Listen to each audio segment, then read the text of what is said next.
Assalamualaikum warahmatullahi wabarakatuh. Perkenalkan, nama saya Salma Qurratu Aini, NIM 1905066. Di sini saya akan membahas tentang pengemasan dan penyimpanan tomat dan produk olahannya, yaitu saus tomat. Pengemasan dan penyimpanan menurut pengamatan di tempat sekitar, pertama itu ada di pasar. Tomat dikemas menggunakan kotak kayu dan ada pula yang menggunakan keranjang plastik. Sedangkan untuk penyimpanannya, tomat dijajarkan di antara sayuran lainnya yang dijual juga dengan membuka tutup kemasannya. Sedangkan di supermarket, tomat dikemas menggunakan plastik atau kotak plastik. Penyimpanan di lemari pendingin bersama dengan sayuran lainnya. Pengemasan berfungsi untuk melindungi mutu dan sanitasi sehingga konsumen menerima tomat lebih segar dan kualitasnya terjamin. Sebaiknya pengemasan tak mengganggu proses keluarnya panas hasil respirasi.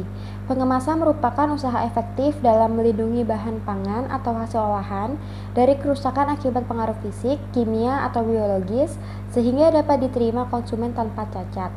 Beberapa persyaratan yang harus diperhatikan dalam pemilihan kemasan antara lain mudah diangkat, mudah disusun dalam pengangkutan, mutu dan kehilangan hasil dapat terlindungi mudah dalam sistem penjualan, harga murah dan mudah diperoleh. Cara dan suhu pengemasan sangat berpengaruh terhadap warna dan kekerasan buah tomat. Pemasakan buah tomat berkorelasi tinggi dengan warna pemasakannya. Perlu dicatat bahwa pengemasannya ini tidak dapat memperbaiki mutu dari tomat. Oleh karena itu, produk dengan kualitas yang paling baik yang dikemas. Ikut sertanya produk yang busuk atau rusak dalam kemasan dapat mengkontaminasi produk yang masih sehat. Pengemasan juga bukan pengganti penyimpanan. Oleh karena itu, penjagaan mutu yang paling baik adalah dengan mengkombinasikan pengemasan dengan penyimpanan yang baik. Untuk mempertahankan mutu tomat dalam jangka waktu yang relatif lama, cara paling mudah, murah, dan aman bagi tomat-tomat dalam negeri adalah menyimpannya dalam kotak kayu. Kotak tersebut higrokopis sehingga dapat menyerap H2O dan di bagian bawahnya diberi kapur, tohor atau CaOH2 untuk mengikat CO2. Kemasan ini harus disimpan di tempat yang kering dan teduh sehingga penimbunan etilen dapat ditekan. Bila buah tomat yang disimpan masih berwarna kehijau-hijauan, penyimpanan dengan cara ini dapat menahan kesegaran buah tomat sampai 2 minggu.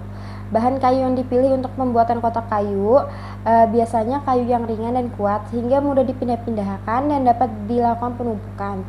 Permukaan papan kayu yang digunakan sebagai bahan kemasan harus dibuat sehalus mungkin. Hal ini dilakukan untuk menghindari terjadinya luka pada buah tomat karena gesekan dari serat kayu yang mencuat keluar. Cara pengepakan buah tomat dalam kotak kayu adalah buah disusun dalam peti dengan tata letak pangkat buah mengarah ke atas dan buah dalam lapisan diatur berselang-seling sampai mengisi peti hingga penuh. Lalu lapisan buah tomat tersebut ditutup jerami hingga penuh. Penggunaan jerami ini untuk meminimalisir terjadinya benturan yang dapat mengakibatkan kerusakan fisik pada buah tomat. Untuk tujuan ekspor, pengepakan buah tomat dapat dilakukan dalam kotak dari bahan karton. Selain pengemasan dengan kotak kayu, sekarang banyak digunakan penyimpanan dengan menggunakan bahan plastik. Sifat-sifat plastik yang digunakan juga berbeda-beda, terutama sifat permeabilitasnya yang memungkinkan zat-zat dapat keluar dan masuk ke dalam kemasan plastik. Menurut Batu dan Thomson, plastik jenis polietilen 50 mikron dan polipropilen 25 mikron adalah yang terbaik dengan umur simpan tomat hijau sampai 30 hingga berwarna merah dan 60 hari hingga melunak pada penyimpanan suhu 13 derajat Celcius. Buah-buah tomat impor di supermarket biasanya dibungkus dengan plastik polietilen. Cara ini cukup baik karena cukup efektif menekan pembentukan CO2 dan H2O.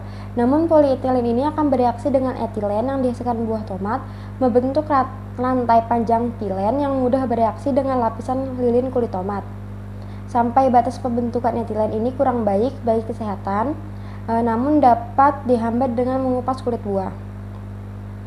Bahan kemasan lain buah tomat impor adalah plastik polietilen string film atau plastik mengkerut yang dapat meningkatkan penampilan buah tomat. Kemasan ini lebih tidak baik karena kontak langsung kulit buah dengan bungkus lebih banyak. Di Australia biasanya digunakan pembungkus plastik polietilen biasa dengan buntalan kecil di dalamnya yang berisi KMNO4. Pengemasan ini tuh lebih aman karena KMNO4 sangat efektif menyerap etilen. Harga tomat juga menjadi lebih mahal karena harga KMNO4 dan pembungkusnya yang harus semi-permeable ini sangat mahal. Lalu untuk penyimpanan buah tomat, tapi tidak langsung dikonsumsi atau diolah, dapat dilakukan dengan menggunakan lemari es. Untuk hasil yang lebih baik, buah tomat sebelumnya dimasukkan ke dalam plastik yang telah dilubangi. Penyimpanan dalam lemari pendingin ini harus diperhatikan suhunya. Suhu dalam lemari es itu diatur tidak sampai di bawah 10 derajat Celcius karena dikhawatirkan buah tomat akan rusak karena chilling injury. Tanda-tanda terjadinya chilling injury antara lain adalah buah tomat akan membeku ketika dingin, tapi saat dikeluarkan di suhu ruang, buah tomat seperti berkerut dan berair. Sedangkan untuk pengiriman jarak jauh yang membutuhkan waktu simpan lama, peti-peti tomat harus disimpan dulu dalam ruangan yang dingin atau cold storage agar dapat bertahan untuk beberapa hari. Temperatur penyimpanan bagi buah-buah tomat yang telah berwarna merah sebaiknya 0 derajat Celcius dengan kelembapan 85 derajat sampai 90 derajat.